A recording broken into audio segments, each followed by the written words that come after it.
C'est bon?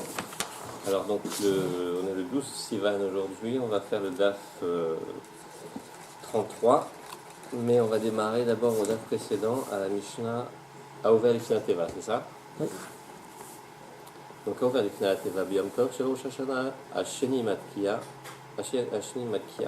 ou Bishat Hallel, Arishon Makre et Hallel.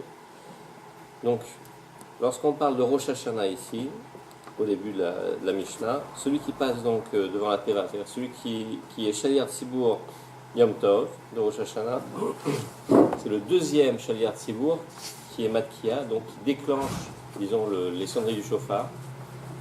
Le deuxième Shaliar Tzibour, ça veut dire celui qui fait Moussaf. D'accord. Donc ça veut dire tout simplement pour dire que les pilotes du shofar sont à Moussaf. Ou Beshat Hallel, Arishon Makret Hallel. Et dans les temps où on fait le Hallel, on va voir donc c'est pas Rosh Hashanah. Arishon Makret Hallel, c'est le premier Shaliar Tzibour qui fait le Hallel, donc celui de Shacharit et non pas celui de Moussaf. D'accord.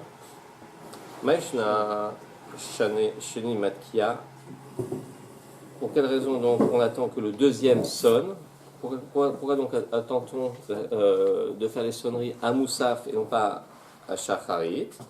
À cause du principe Mishum Deberov Am Adrat Meler. Donc par le principe que plus il y a de monde, plus on glorifie le roi, plus sa splendeur est révélée. Alors on dit si c'est ainsi pour le shofar, on attend Moussaf pour le principe de Berov Am Adrat Meler. Yachi Hallel Nami. Nima Basheni, Mishum Derov Amadrat Meler. On devrait dire la même chose pour le Hallel, on devrait attendre Moussaf les jours où on fait le Hallel, afin donc de glorifier mieux le roi, avec donc sous-entendu que les gens arrivent à la choule au fur et à mesure, et donc il y a plus de monde à Moussaf qu'à Shacharit. Alors on dit, et là, et pourtant on fait le Hallel à Shacharit, et là, Maïshena, Hallel des Barishon, Mishum des Zrizim Magdimin, les Misvot. Alors, par quel principe on fait le Hallel au début à Shacharit? À cause d'un autre principe qui est Zrizim Magdimin, la Misvot. C'est-à-dire que ceux qui sont Zrizim, ceux qui sont zélés, s'empressent de faire les Misvot. On n'attend pas pour faire une Misva. Donc, on l'a fait dès le matin. Alors, la même question se pose maintenant à nouveau sur la Tekiat Shofar. Tekiat Nami, Na'avid Barishon, Mishum des Zrizim Magdimin, la Misvot. On devrait appliquer le même principe au shofar et le faire dès le matin. Amar Rabbi Yochanan, Beshat Gzerat Amalchut Shanu. Ça a été enseigné au temps où il y avait un décret de la Malchut, c'est-à-dire un décret donc du gouvernement Goy sous lequel on était, sous la domination duquel on se trouvait. Et donc, à cette époque-là, ils auraient interdit de sonner du shofar. Alors en fait, on explique ici que il y a plusieurs explications, on avait vu ça hier. En fait, à l'époque, il y a eu un problème, c'est qu'ils avaient sonné le matin tôt et il y a eu un mouvement de panique chez les Goïms. Ils se sont dit, ça y est, les Juifs nous attaquent, ils nous déclarent la guerre. Et il y avait eu un grand massacre, donc ils avaient tué un grand nombre de Juifs. Donc on avait dit, on attend plus tard dans la journée pour pas déclencher ce genre de crainte chez les Goïms. Et donc ils avaient décalé à Moussaf la sonnerie du shofar, une fois que le jour est bien avancé. D'accord. Sinon, dans le principe de Zrizim et Mitzvot, a priori, on aurait dû. C'est avant Berov Am. Exactement.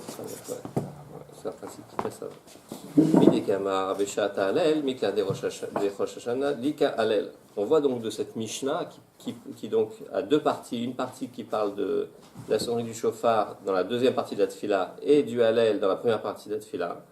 On voit de là qu'il n'y a pas de Hallel à Rosh Hashanah. D'accord. Mikla de Rosh Hashanah, Lika Hallel. Maïtama, pour quelle raison est-ce qu'on ne lit pas le Hallel à Rosh Hashanah? Amar Rabbi Abahu, Amare Malaché Asharet Lifnei HaKadosh Baruch Hu. Les anges de service sont allés voir HaKadosh Baruch Hu et lui ont dit Ribono Shel Olam, Mipnema, En Israël, Omrim Shira Lefanecha. Pour quelle raison Israël ne dit pas la Shira? Ici, la Shira, ça veut dire le Hallel devant toi. Mais Rosh Hashanah, à Rosh Hashanah, ou Beyam Kippurim, et le jour de Yom Kippour. Alors, c'est quoi cette question? Les anges, bon, on va la suite. Amar lahem, efshar melech yoshev al kisedim, vesifre chaim, vesifre metim ptuchim lefanav, ve'Israël omrim shira. Est-il possible que le roi siège sur son trône de digne, de rigueur? Donc c'est un moment de jugement à Rosh Hashanah Yom Kippour. Les livres de la vie et les livres de la mort sont ouverts devant lui. Et est-il possible qu'Israël vienne et dise la Shira, donc comme s'ils étaient sûrs d'eux et sûrs de gagner dans le jugement, et donc ils seraient joyeux avant même d'attendre la fin du jugement. Alors on explique ici que c'est sûr que les malachim connaissent ce principe-là, d'accord, à savoir que un moment de jugement, même eux-mêmes ne chantent pas lorsqu'il y a un dîne, lorsque le roi va juger. Donc c'est un moment de rigueur. Mais on a vu que par ailleurs, ils s'étonnent parce que Rosh Hashanah, c'est un jour de Simcha. Il y a une Simchat Yom Tov, d'accord, on doit se réjouir. Comment est-ce qu'on peut se réjouir le jour où on est jugé? Ça devrait être un jour terrible, ça devrait être Tisha B'Av, quoi, le jour de Rosh Hashanah.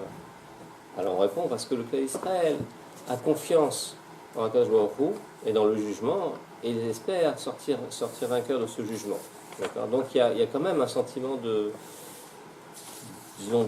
confiance dans le cas d'Israël, et les malachim s'étonnent que cette confiance ne va pas jusqu'à dire le Hallel. Alors on dit jusque-là, on ne va pas. Mishnah suivante. Shofar shel Rosh Hashanah en ma'avirim alav et atrum ven mefakirim alav et agal lo olin ba'ilan velo rokovin al gabe ema velo shatzin al penamayim ven chotrim oto ben bedavar shiu mishum zvut ben bedavar shiu mishum lo ta'aseh. Alors jusque-là, on va déjà traduire. Donc on a vu que le shofar, a priori, on ne le sonne pas Shabbat. Donc j'imagine qu'ici, on parle de l'époque où on le sonnait en tout cas au Beddin. Donc on dit, s'il y a un interdit des Rabbanan qui risque d'être transgressé par le fait qu'on sonne du shofar parce qu'on a besoin de sonner du shofar, d'accord, au Rosh Hashanah, alors on n'a pas le droit de transgresser ce din des Rabbanan. Exemple.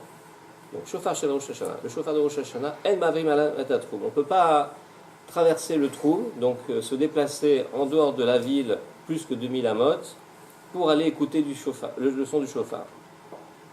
Premier point. Donc le trou, c'est évidemment un interdit des Chachamim. Minatora, on pourrait se déplacer au-delà sans problème. Le jour de Rosh Hashanah. Donc ici, on parle de rôle de Rosh Hashanah qui tombe Shabbat. Qui tombe Shabbat. D'accord. Qui tombe Shabbat. Donc même si je peux écouter le shofar en allant au Beddin, si je dois me déplacer d'autant, alors je n'ai pas le droit de me déplacer pour aller l'écouter. En sachant qu'il n'y a qu'au Beddin où on pourrait entendre le shofar le Shabbat. On avait dit donc à l'époque c'était autorisé au Beddin.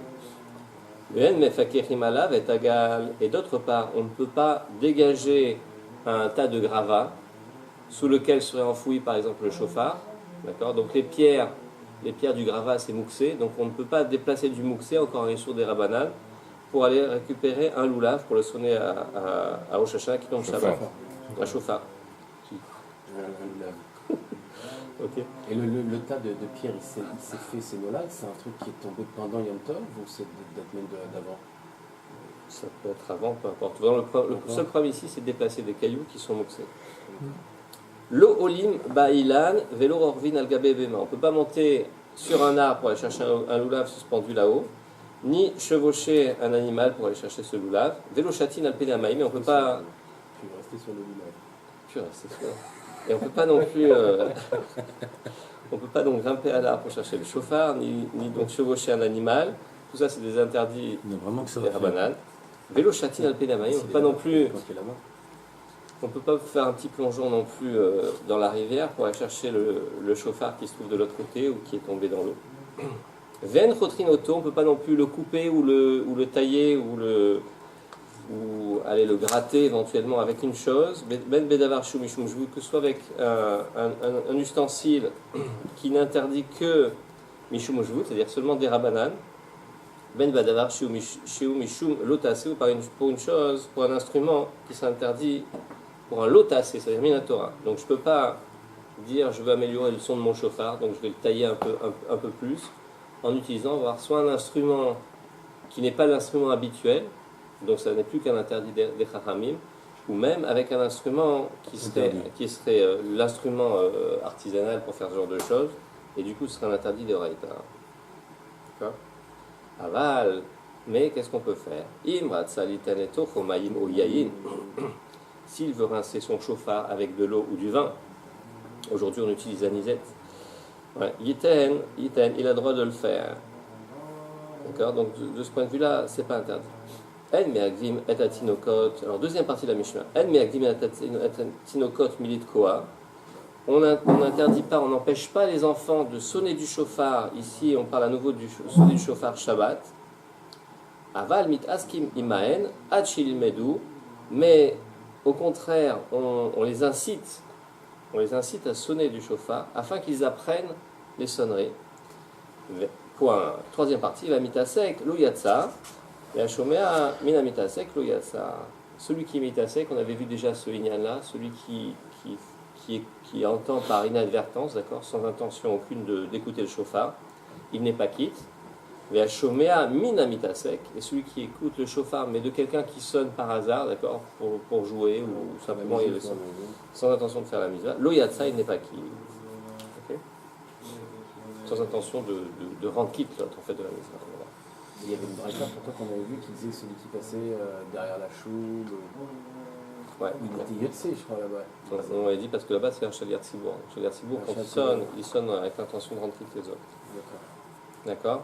Donc trois parties dans cette Mishnah. D'une part, le fait qu'on ne peut pas transgresser Shabbat et sur des Chachamim pour sonner du chauffard. Deuxième partie, on n'a pas le droit de.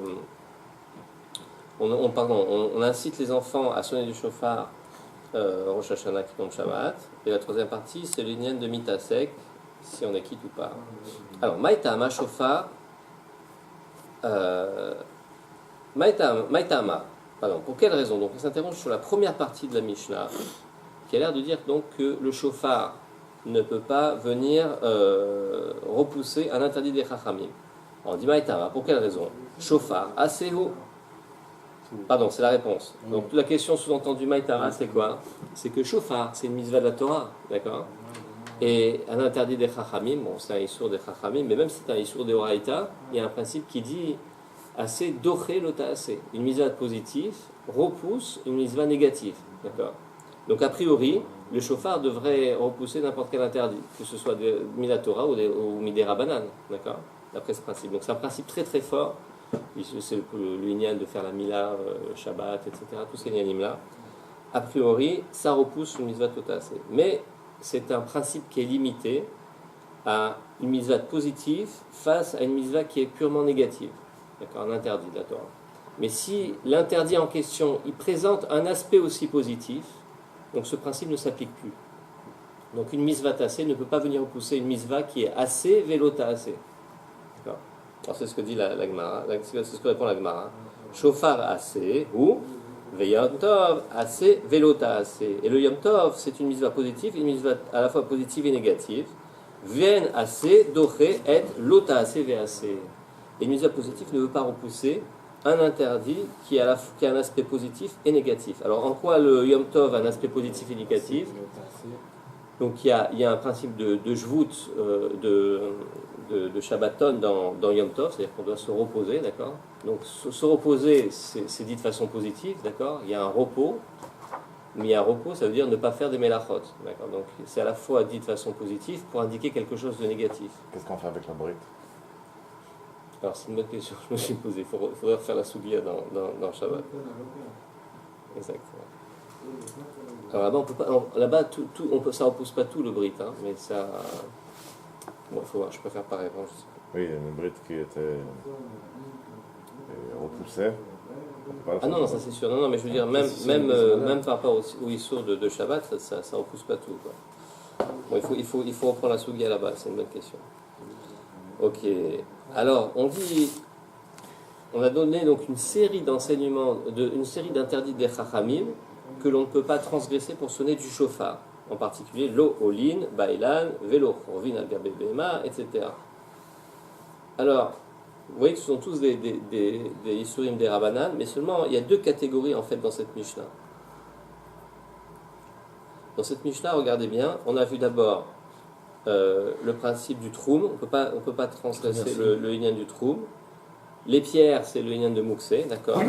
Et tailler. Les pierres, ça fait partie de tailler le chauffard, etc. Ouais. Alors tout ça, non. Alors tailler le chauffard, on avait dit, pourquoi tailler les pierres? Non, pas les pierres. On Tailler- disait tout à l'heure de tailler le jouer chauffard. avec un instrument Ouais, tailler le chauffard, c'est si on l'arrange avec un instrument qui n'est pas adéquat, qui n'est pas adéquat. c'est- ouais. C'est ça. Mais on avait dit donc chevaucher un animal, nager sur l'eau, grimper à l'arbre. D'accord. Alors regarde, en vérité, il y a deux catégories de dérabanan ici. Il y a les interdits des chachamim qui sont, si vous voulez, pour protéger l'esprit du Shabbat.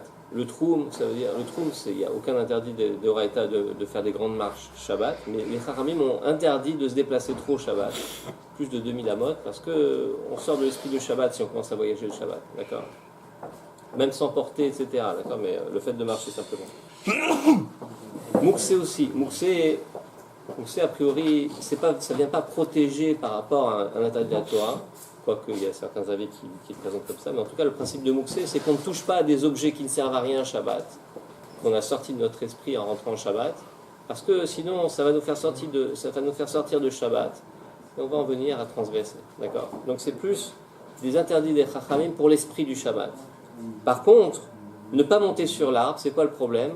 On a peur qu'en montant sur l'arbre, il va en venir à couper une branche. Et ça, c'est l'issur de Kotser, qui est un interdit de la Torah. De la même façon, chevaucher un animal, pour quelles raisons on ne peut pas chevaucher son cheval Shabbat? De peur qu'il arrache une branche et il s'en sert comme cravache pour faire avancer son animal. D'accord. Ensuite, on a vu ne pas nager à la surface de l'eau. C'est quoi le problème? C'est de peur qu'il en vienne à fabriquer une bouée. Donc, il assemble du bois et fasse un objet qui lui permette de flotter. Et l'histoire aussi donc de Choter. D'accord. Donc, toute la suite de la Mishnah, ce sont des interdits des Chachamim qui sont des Gdarim par rapport à une Melachat Shabbat. D'accord. Donc, c'est deux catégories différentes. Et la Gemara va les présenter comme des Derabanan ou des Deroaita, entre guillemets. C'est-à-dire, c'est tous des Derabanan. Mais il y en a qui sont des purs Derabanan, c'est-à-dire c'est juste une protection des Chachamim de l'esprit du Shabbat. Et il y en a qui sont des sortes de Deoraita parce que ça protège un Deoraita, d'accord? Donc il y a une sorte d'abus de langage dans la Gemara qui suit. Elle dit comme ça: Ashta Derabanan Amart Lo Deoraita Mibae. Tu me dis que le chauffard n'autorise pas de transgresser un Derabanan. Est-ce que j'en déduis pas automatiquement qu'un Deoraita, on n'a pas le droit non plus de transgresser? Donc pourquoi tu me ramènes toute cette série d'interdits, dont certains sont purement des interdits pour protéger d'un Deoraita? D'accord. Alors réponse, en fait la Mishnah nous enseigne selon le mode du zou, Ve'en Sarich le Marzou. Je t'enseigne ça, et il n'est même pas la peine de te dire que pour ça aussi c'est interdit. D'accord. C'est zou, Ve'en Sarich le Marzou. J'ai pas de meilleure façon de le traduire. Non, c'est ça. Très bien. D'accord. D'accord. Katane. D'accord, je crois que c'est là qu'on dit que Rachid a passé ce passage-là, mais on avait vu hier. Ce passage le dérangeait quand Ah même. oui, Quoi. qu'il y avait ouais. Alors, on passe au DAF Lamed Gimel. Sur la partie donc maintenant de la Mishnah qui parle de tailler le chauffard, d'accord? En chotrin oto ben badavar sheu mishum shvut ou ben badavar sheu mishum lo ta'aseh. On n'a pas le droit de tailler son chauffard ou de le gratter, que ce soit avec un instrument qui n'est pas adéquat, donc l'interdit serait seulement des rabanan, ou avec un instrument qui est fait pour ça, et ce serait un interdit d'Eoraïta. C'est comme chez là. Alors, la Gemara, elle s'étonne et elle dit. Inadéquate. Ah non, pardon, avant de s'étonner, d'abord on va préciser de quel instrument parle-t-on. Alors, Mishum Jvut Magala, pour que ce soit donc un interdit des Chachamim, on utiliserait une Magala. Rachid dit serpe, Ouais, une serpe, ouais, c'est la serpe, d'accord. C'est beaucoup trop gros pour s'occuper d'un chauffard. C'est C'est pas vraiment un instrument. Ça dépend du chauffard, quoi. Ça dépend du chauffard. C'est ça. Enfin bon, c'est pas un instrument qui fait pour ça, la serpe. Et par contre, l'Otaasé Sakina, ça devient un Deoraïta si j'utilise un couteau pour couper ou pour gratter l'intérieur du chauffard, d'accord. Très bien. Alors il dit Ashta Mishum Jvut Amart Lo. Tu me dis donc pour un Jvut, donc si j'utilise pas le bon instrument, je dis que j'ai pas le droit pour autant de tailler mon chauffard pour améliorer son son. Alors à plus forte raison que je ne peux pas utiliser le bon instrument puisque je transgresse un Lotaasé. Lotaasé Mibae, est-ce que tu as besoin de m'enseigner dans la Mishnah le Lotaasé? Alors on dit, même principe, on enseigne sur le mode du zou, Ve'en Sarich le Marzou. Je t'enseigne ça et à plus forte raison pour la suite. C'est une méthode, c'est une manière d'enseigner. C'est une présentation de la Mishnah. Parfois, la Mishnah, elle enseigne d'abord le plus petit chidouche et ensuite, elle amène le plus grand chidouche. D'accord. Et ici, c'est l'inverse. On commence par le plus grand chidouche et à plus forte raison, le chidouche le moins fort. D'accord. Mais c'est pas un problème, quoi. Il n'y a pas de question là-dessus. Alors, ensuite, la Mishnah permettait donc de nettoyer avec de l'eau ou du vin. Si vous nettoyez son chauffard avec de l'eau ou du vin, il peut le faire. Tu vois de là, par déduction, qu'elle n'autorise que l'eau et le vin. Par contre, meraglayim, des urines, ce n'est pas autorisé, même si c'est efficace pour décaper.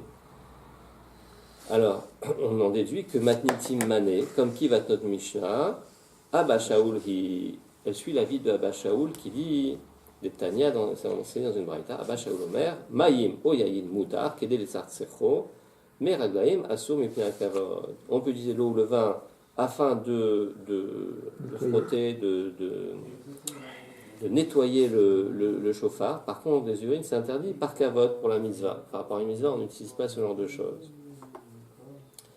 Je me pose la question avec le tefillin, quand on dit que La peau. une des routes qui a été donnée aux chiens, c'est de faire utiliser leur... Ouais, mais disons que c'est pour la peau. La peau, elle est pas, c'est pas encore des tefillines, quoi. On est bien en amont encore de l'objet de la mitzvah, quoi. Donc c'est peut-être moins gênant. Mais là, le chauffard, il est là, quoi.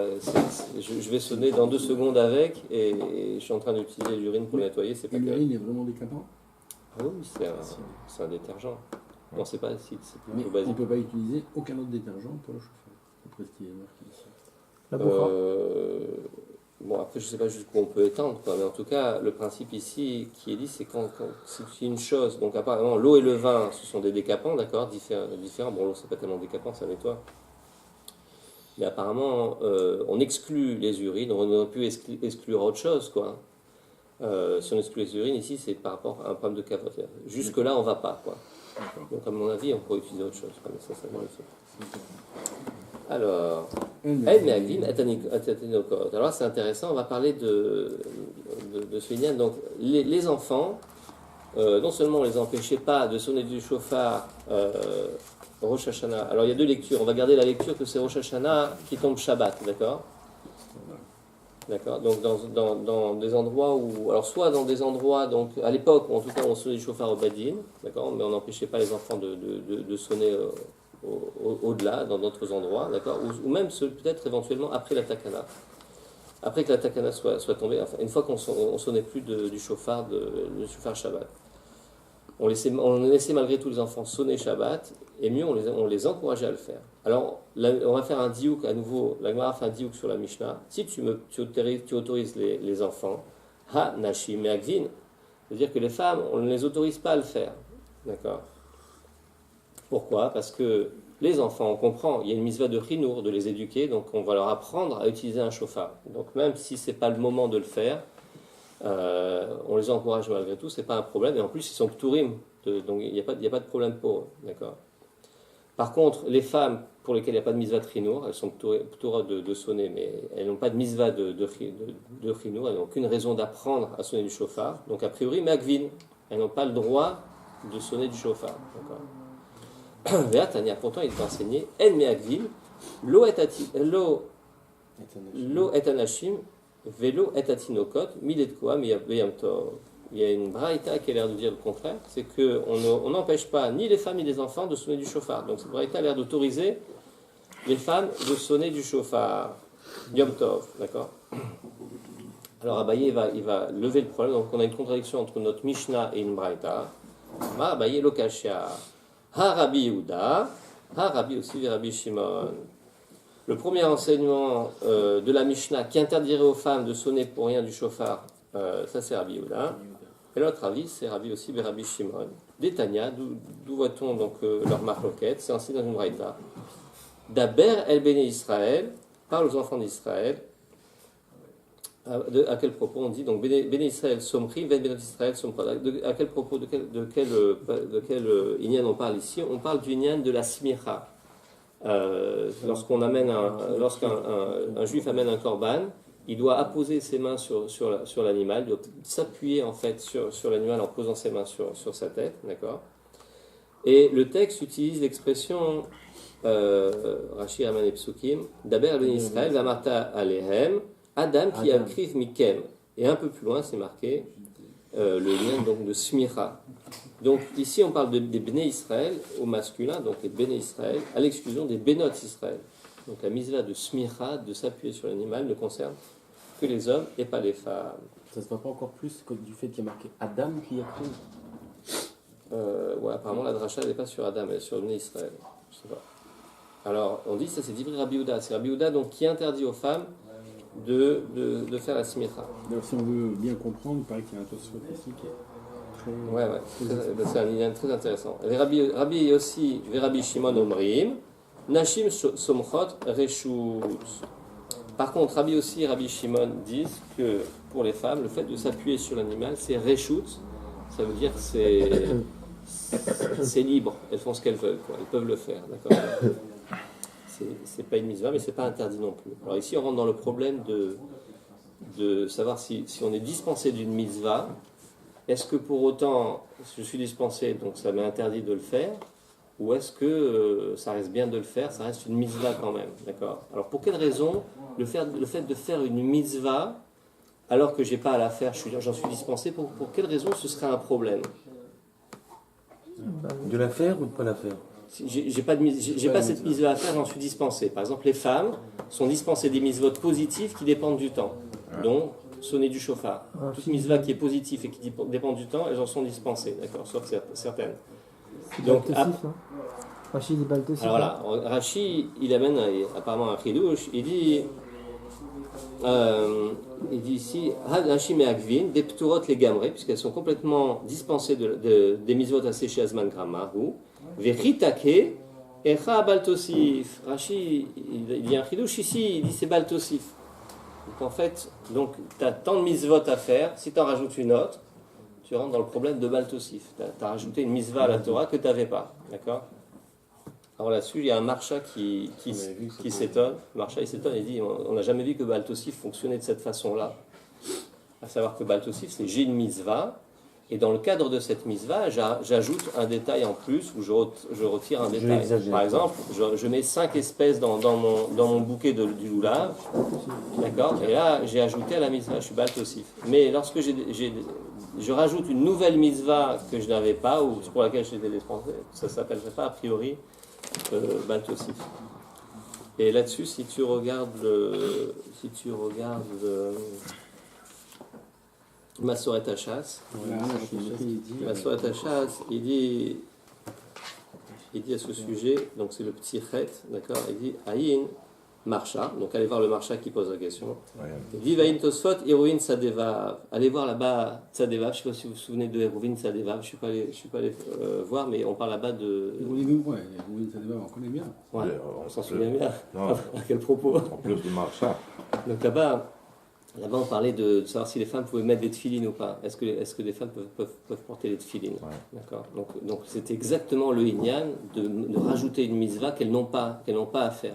Donc la question du marcha, elle tombe. Donc Rashi, c'est pas un chidouche qui ramène ici. On a déjà vu ce inyan de savoir si. Mais c'est pas une mitzvah pour une femme de toute façon de mettre les filles. C'est pas une mitzvah. Donc si on se pose la question là-bas, c'est qu'il y a un problème de baltosif, d'accord. Baltosif, quand bien même je suis pas dans le cadre d'une mitzvah, je rajoute une mitzvah. Il a raison, il a dit Baltosif, c'est pas Baltosifi. C'est bas. Mais donc là, la marque Rabbi Shimon, Rabbi Yehuda, c'est justement est-ce que c'est Baltosif ou non? Alors voilà, pour Rabbi Yehuda, le fait d'ajouter une mitzvah pour laquelle je suis dispensé, c'est assourd. La femme n'a pas à faire ces choses-là, sinon elle transgresse. Donc par exemple, Shabbat, elle ne pourrait pas sonner du chauffard parce qu'en plus, elle transgresse un issur par rapport à Shabbat. D'accord. Donc ça serait interdit pour elle de le faire. Enfin, non, je retire ce que j'ai dit.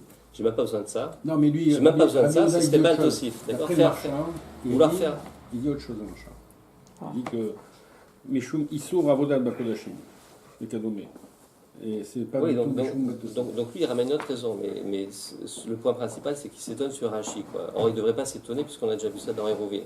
Donc Rabbi Shimon lui tient qu'il n'y aura pas Baltosif. Par contre, Rabbi aussi et Rabbi Shimon, non seulement ils tiennent qu'il n'y a pas Baltosif, d'accord, et donc si elle a envie de le faire, elle le fait, mais bien plus que ça, ce serait en fait une mitzvah pour elle de le faire. Ça reste une mitzvah. Elle est dispensée de la faire, mais ça reste une mitzvah. Et là, on rentre dans le problème de savoir si elle a une bracha à faire là-dessus ou pas. Ah oui. Donc la femme est dispensée de sonner du chauffard, de secouer le loulav. Bracha, c'est sûr, parce que c'est bracha, elle va faire après. Pardon ? Bracha, c'est sûr. C'est sûr que quoi ? Elle ne peut pas la faire. Non, Ah, si. c'est une Alors mitzvah. si je dis que d'après Rabbi aussi, Rabbi Shimon, ça reste une mitzvah, même si elle en est dispensée. Pas bon. Donc elle est metzouva, elle est ordonnée de le faire, et donc elle peut dire Asher kilesheno bemitzvotav v'tzivanu, lishmoa kol shofar, ou Les Ashkenazes, elles font ou le aletilat lulav. lulav, etc. Donc, Elles voilà. font, oui. Moi, les femmes, Avec, elles font avec, le avec lulav. la bracha. Et là, tout ça. Donc tout ça, c'est. Mais ça n'a pas d'un. Qu'elle le fasse avec bracha ou sans bracha, ça n'a pas d'incidence en fait. Une femme. Si, si, si, non, on est en non. plein dedans ici. La question, c'est justement ça. C'est est-ce que si maintenant j'autorise quelque chose dont tu es dispensé, est-ce que ça s'appelle que c'est une mitzvah ou est-ce que c'est juste un plus? C'est bien ce que tu fais, mais c'est pas une mitzvah. T'as pas d'ordre de le faire. Donc tu peux pas dire Asher qui est déchaîné Ben, pour une femme, le c'est grand pas un Tosfos. ordre de le faire. C'est une mitzvah, point barre. Et mitzvah, ça veut dire quoi? Mitzvah, ça veut pas dire une bonne action. Mitzvah, ça veut dire un tsivouille. Il y a le mot tsivouille dedans. C'est-à-dire c'est un ordre, c'est une mitzvah. Je suis tenu de le faire.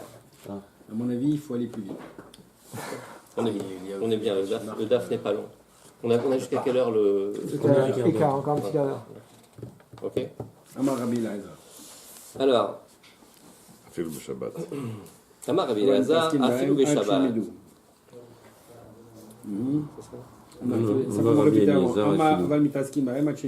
Voilà, donc c'était le problème des enfants.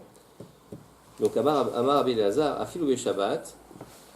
Donc, on a dit, donc même si ça tombe Shabbat, même si ça tombe Shabbat, c'est quoi cette abréviation? Tana Namiachi, c'est ça? Tania Namiachi. Donc il y a une braïta aussi qui enseigne ça. Et qui dit. Ok. Donc il dit. Alors il faut lire la totalité en fait. Mitaskin Bahen, Achilmendu, Afilou Beshabbat. Donc on les incite à sonner du chauffard afin qu'ils apprennent, même si c'est Shabbat. Et la suite dit Ven me'agvid atinokot militko Beshabbat, et on ne les empêche pas donc de sonner le Shabbat. Ven sarif lomar beyam tov. Et il n'y a même pas lieu de le dire, aussi pour Yom Tov, d'accord? Alors, la Gemara s'étonne et dit, Agoufa Kashia, dans la même raïta, tu me dis qu'il faut les inciter, et puis tu me dis ensuite que on ne les empêche pas, sous-entendu qu'il ne faut mieux pas qu'ils le fassent, mais s'ils le font, les khatrila c'est pas bien, mais Bediavad c'est faisable, d'accord? Alma, les khatrila amrinan tikou, donc si tu me dis qu'on les incite, donc ça veut dire que les khatrila, ils peuvent sonner. Ve'adar tané, ensuite tu m'enseignes, en me'agvin, on ne les retient pas de le faire. Ikuvahu delome agvin, ha lechatrila, lo amrinan tiku, mais a priori, donc j'ai pas le droit de les inciter à le faire.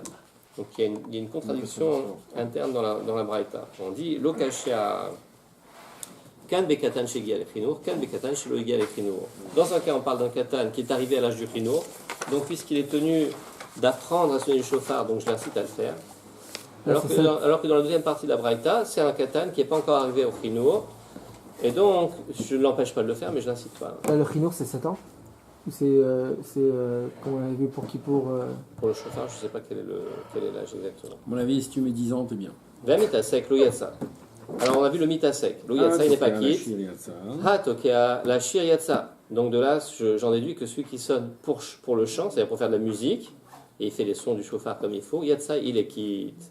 L'imam, et ça y est, les Rava, on avait vu plus haut que Rava enseignait la même chose. Dama, Rava, a toqué à la shir, yatsa, celui qui sonne pour la musique, implicitement, il est quitte. Alors, Dilma, a toqué à la shir, nami, mitasek, car il est. Alors on dit non, peut-être que. Le Gemara répond non, peut-être que ici, le Tana qui enseigne notre Mishnah pense, le Tana qui enseigne ici la Mishnah, il pense que sonner du chauffard, sonner pour le chant, ça s'appelle aussi mitasek et on ne serait pas quitte. D'accord? Donc j'ai pas de preuve ici qu'on tient comme ravin. Vachomé à mina mitasek le yassa, maintenant celui qui entend le chauffard de quelqu'un qui sonne par hasard, sans intention, il n'est pas quitte. Aval achomé à mina mashmia le atzmu. Maï, la Gemara demande maintenant celui qui écoute de quelqu'un qui sonne pour lui-même, pour se rendre quitte lui-même, mais sans intention de rendre quitte l'autre. Maï, qu'en est-il? Yatsa, on va dire qu'il est quitte. par déduction de la Mishnah. Et on a dit, Alimat Yavet Shufta, des Rabbi Zira, peut-être que c'est justement une objection, notre Mishnah est une objection sur ce qu'avait dit Rabbi Zira. D'Amar les Rabbi Zira les Chamé, il avait dit à son serviteur, Ikaven Vetakali, concentre-toi, et l'intention de me rendre quitte, et sonne pour moi. Alors on dit, donc ça a l'air d'être en contradiction avec cet enseignement-là. Donc de la Mishnah ici, j'en déduis que celui qui sonne pour lui-même, même s'il n'a pas l'intention de rendre quitte, mais il n'est pas mitasek, d'accord. Donc lui rendrait quitte les autres, et c'est en contradiction avec Rabbi Zira. On répond non, Dilma, Aïdi de Tana Recha, mitasek, Tana Sefa, Nemi mitasek. De même que, par symétrie, si vous voulez, le Tana a enseigné le din de mitasek dans la Recha, donc celui qui entend par inadvertance, il n'est pas quitte. Elle a utilisé la même expression de mitasek dans la Sefa par rapport à celui qui sonne du chauffard. Mais en vérité, elle veut nous dire que même s'il sonne, qu'il n'est pas mitasek, mais qu'il n'a pas l'intention de rendre quitte un autre, malgré tout, ça ne marche pas. Loyatsa, d'accord. Alors, Mishnah, Seder Tekiot, Shalosh, Shalosh, Shalosh. Maintenant, on va décrire donc le processus de Tekiot du chauffard. Sonner donc on sonne donc quoi? On sonne 3 fois 3 sonneries, d'accord. Un paquet de 3, c'est Tekia, 3 Tekia, et on le fait 3 fois. On a vu pour Malchouyot, Zichronot, Shofarot. Shiur Tekia, Keshalosh Truot. La durée d'une Tekia, c'est 3 Truot, d'accord. Alors, on va dire Pshat ici, c'est un peu compliqué à expliquer par rapport à la suite, mais disons, Pshat ici, ça veut dire la 3, c'est comme on fait aujourd'hui, donc c'est tout, d'accord, 3 sons, qui doivent durer autant qu'une tekia, qui est le son continu, ininterrompu, tout, qui précède et qui clôt la série. Shiur 3, Keshalosh Yevavot. La durée d'une 3, c'est 3 Yevavot. Une Yevava, ça veut dire un sanglot, d'accord, c'est le principe du sanglot, donc c'est 3 sons courts. Donc une 3, tout, comme ça, c'est tout, c'est 3 sons courts. Takabarishona ou Machar Bashina, on avait déjà vu ça, celui qui sonne au début, sa tekia, il fait ensuite sa 3, et ensuite il fait une tekia qui dure le temps de 2 tekiot, ou Machar Bashnia Keshtaim, En Beyado Yachad. Attends, excuse-moi. Il faut qu'on avance là, sinon on va pas finir. Non, mais d'accord, mais tu dis Shiur Tekia, Keshalosh Truot, d'accord. On va voir que la Gemara ne lit pas du tout comme je viens de lire, vous allez voir. Ah, d'accord. Donc celui qui sonne une tekia longue, qui pourrait compter à la fois comme la fin de la première série et comme le début de la seconde, ça marche pas. On a vu qu'on ne peut pas couper une tekia en 2. Mishebir ve'acharkar nitmana lo shofar. Donc celui qui a fait toute la tfila de Moussaf, il n'avait pas de shofar. Ensuite se présente un shofar à lui. Alors tokea ou Maria ve tokea shalosh pamim. Il fait sa série de sonneries 3 x 3. Keshem sheshaliat sibur chayav kar kol yachid ve'yachid chayav. De même que le Shaliach Tzibour est tenu donc de faire la tfila, ici c'est pas sonné, ici on parle de faire la tfila, d'accord. Et c'est d'ailleurs un din général qui ne concerne pas seulement la tfila de Moussaf Rosh Hashanah. De même donc que le Shaliach Tzibour est tenu de prier, chaque individu est tenu de faire aussi sa tfila. On ne peut pas s'appuyer sur le Shaliach Tzibour. Rabban Gamliel dit le contraire. Rabban Gamliel Omer, Shaliach Tzibour motzi et arabim yedechovatan. Le Shaliach Tzibour rend quitte tout le Tzibour de l'obligation de la tfila, d'accord. Donc ça c'est un din qui est général, on verra ça plus tard. C'est marrant qu'on fasse... Ça ne parle pas de la sonnerie du chauffeur à ce moment-là ici. Ni la sonnerie du chauffeur, ni d'Afka de Moussaf de Rosh Hashanah. Ve'atania. La Gemara dit Ve'atania, pourtant on a enseigné. Donc il y a une braïta qui dit Shiur Tekia qui 3. Donc la Mishnah disait Shiur Tekia qui est Shalosh 3. Et ici, la Braïta dit Shiur d'une Tekia, c'est qui 3. C'est comme le Shiur d'une 3. Donc on a un problème. Tekia, c'est la course. Tekia, c'est le son long, ininterrompu, par lequel on commence. Tout. Et la 3, c'est un son haché, d'accord. On va discuter en fait si c'est 3 fois ou si c'est 9 fois, etc. Amar Abaye lève le problème et réconcilie la Braïta avec la Mishnah. Tana Didan, Kachashiv, Tekia découlé ou babé, ou 3 découlé ou babé. Notre Tana, en fait, enseigne ici, il considère en fait toutes les tekiot des 3 séries, d'accord, donc les 3 tekiot et les 3 teruot qui vont être dans les 3 séries de sonneries. Donc les 3 tekiot ont la même durée que les 3 truot. Ici, quand on dit truot, d'après la Gemara ici, elle veut dire le son complet, tout. Ça a la même durée qu'une tekia. Et de même qu'il y a 3 fois cette durée-là pour les tekiot, il y a 3 fois cette durée-là pour les truot, d'accord. Et donc la Mishnah, elle enseigne en même temps qu'il y a 3 fois, il y a 3 séries, d'accord. Découlé ou babé, ou 3 découlé ou babé. Tana, Bara Kachashif, Chad Baba, Vetulo. Tana Didan. J'ai sauté quelque chose? Didan. Non, notre Tana, ça c'est Abaye qui dit donc. Notre Tana, Kachashif, Tekia découlé ou babé, ou 3 découlé ou babé. Donc il considère toutes les Truot et toutes les Tekiot qu'il compare en durée. Et notre Tana dans la Braïta, par contre, Kachashif, Chad Baba, Vetulo, il ne considère qu'une sonnerie, qu'une série, et de même que la Tekia a une certaine durée, la Troua complète doit avoir la même durée que la Tekia. Donc il n'y a aucune contradiction entre la Mishnah et la Braïta, on parle de la même chose. Alors, Par contre, Shiru Torah, Keshlosha, Yevavot. Yevavot, c'est quoi? Les Yevavot, c'est les sons très brefs, d'accord, qui correspondent à un sanglot. Veatania, pourtant il y a une Braïta qui enseigne Shiru Torah, Keshlosha, Jvarim. Jvarim, c'est ça, oui.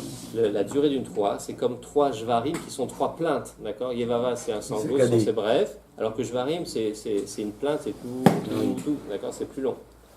Comment ça se fait?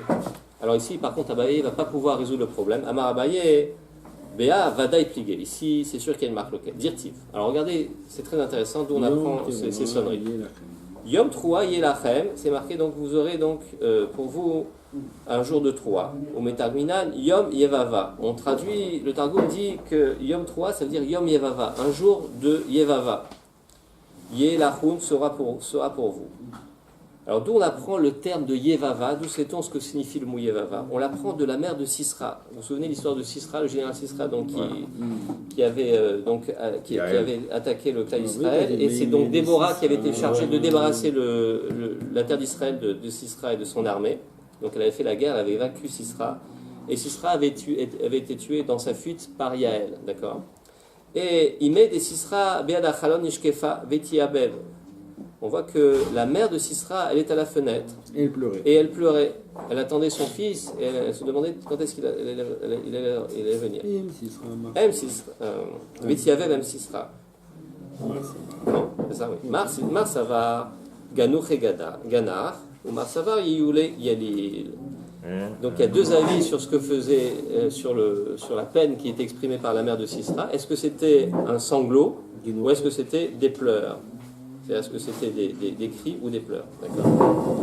Donc c'est deux types de sons. Est-ce que c'est une plainte comme ça avec un temps assez long, ou est-ce que c'est des sons saccadés comme des sanglots? Tanou Rabanan. Minayin chez Shofar, chez Béchofar. On pose la question, on demande d'où sait-on que ces sonneries-là doivent être faites avec un chauffard? Talmud Lomar, Ve'avarta Shofar, Troua. Et vous ferez passer le son d'un chauffard de Troua. Donc cet enseignement, il est donné dans le cadre du Yovel, donc la sonnerie du chauffard qu'on faisait à Kippour tous les 50 ans. D'accord. Donc ça, je ne l'apprends que pour le Yovel. D'où le sait-on aussi pour Rosh Hashanah, que la sonnerie se fait avec un chauffard. Donc, vous voyez, on revient à la question de base, hein, d'où sait-on qu'on sonne avec un chauffard, quoi, à la fin de la Masechet de Rosh Hashanah. Les Rosh Hashanah Minayin, Talmud Lomar, Bachodesh Hashvi, c'est marqué donc le 7e mois. Le Passouk n'avait pas besoin d'enseigner le 7e mois à propos de Kippour parce qu'on le sait très bien. Donc pourquoi elle le répète à propos de Kippour? Alors on fait ce qu'on appelle un Hekesh. Uma Talmud Lomar Bachodesh Hashvi Shiyu Kol Terot Shel Chodesh Hashvi Ze Kazé. Il faut que toutes les sonneries du 7e mois soient identiques les unes comme les autres. Donc que ce soit celle de Kippour pour le Yovel ou celle de Rosh Hashanah pour la sonnerie de Rosh Hashanah du chauffard. Donc par Ekesh, par analogie entre tous les chauffarotes du 7e mois. Ou Minayin, chez Pshuta Lefaneadou, c'est donc on doit faire une sonnerie Pshuta, la Tekia, qui est simple, d'accord, qui n'est pas découpée. Donc c'est donc on doit la faire avant les autres sonneries, avant la Troua. Talmud Lomar, vers Varta, chauffard, Troua. Marqué, tu feras passer un chauffard, donc avant la Troua. Ou Minayin, chez Pshuta Leachariadou, c'est donc qu'il faut aussi une Pshuta après coup. Talmud Lomar, Taviru chauffard, vous ferez passer un chauffard. Le son du chauffard, donc vous voyez, une fois il est avant la Troua, une fois il est avant, il est après ici. Ven Yelabi Yovel. Tout ça c'est dit à propos du Yovel à nouveau, pour Yom Kippour. Mais Rosh Hashanah Minayin, Talmud Lomar, Chodesh Hashevi, c'est marqué le 7e mois, donc même Dracha. Uma Talmud Lomar, Chodesh Hashevi, pourquoi tu avais besoin de nous rajouter Chodesh Hashevi? On le savait déjà à propos de Kippour. Afin que toutes les sonneries du 7e mois soient identiques. Il nous reste 1 minute pour terminer. Nous savons qu'on a 3 séries de 3. Talmud Lomar, Ve'avarta shofar 3. C'est marqué, tu feras passer le son d'un shofar une fois. Shabbaton Zechor 3, deuxième fois. Yom 3 Yelachem, troisième pasouk, donc 3 fois. Mina Initenata Amour Ze Shel Ze basé, et Shel Ze basé. D'où voit-on que les dinim de l'un s'appliquent à l'autre, c'est-à-dire les dinim de Rosh Hashanah qui sont dits dans le contexte de Rosh Hashanah s'appliquent sur Kippour et réciproquement. Ah, c'est pas suffisant qu'il y ait marqué Teroa. Voilà, non mais le problème c'est qu'on veut apprendre, ça c'est marqué sur Rosh Hashanah, est-ce que je peux en déduire la même chose pour Kippour? Pour Kippour on fait exactement la même chose que pour Rosh Hashanah. Talmud Lomar, Jvi, l'Exerashava. Ah, là on utilise un autre principe, on utilise le principe de Xerashava. C'est marqué 7 pour Yom Kippour et c'est marqué 7 pour Rosh Hashanah. Haketzad, Shalosh Shen Tesha, on en fait 3 qui sont 9, donc 3 séries de 3. Shiur Tekia qui est 3, et le Shiur d'Atkia, c'est comme le Shiur d'une 3. Le Shiur 3 qui est Shlosha Shvarim. Donc tout ça, ce sont les mêmes dinim qui vont s'appliquer par Xerashava à Kippour, comme à Rosh Hashanah, et réciproquement. Ah, alors la Gemara s'étonne. Au début, tu m'as utilisé le principe de Hekesh, et maintenant tu m'utilises le principe de Xerashava. Alors on dit Haitana, Meikara, Maitala, Beekesha. Au début, il a utilisé le Hekesh. Et maintenant, Ashta, Maitila, avec Xerashava, maintenant il utilise le principe de Xerashava. On dit Achikamar. Voici comment le Tana, voilà ce que le Tana voulait dire. Il a Xerashava Ava, Maitina Bekesha. Si je n'avais pas eu la Xerashava, qui est la règle la plus forte, alors je te l'amenais cet enseignement par un Hekesh. Ashta de Atia Xerashava. Maintenant que je peux amener une Xerashava, alors Hekesh Alotsari. J'ai plus besoin du Hekesh. D'accord? On finit pas complètement.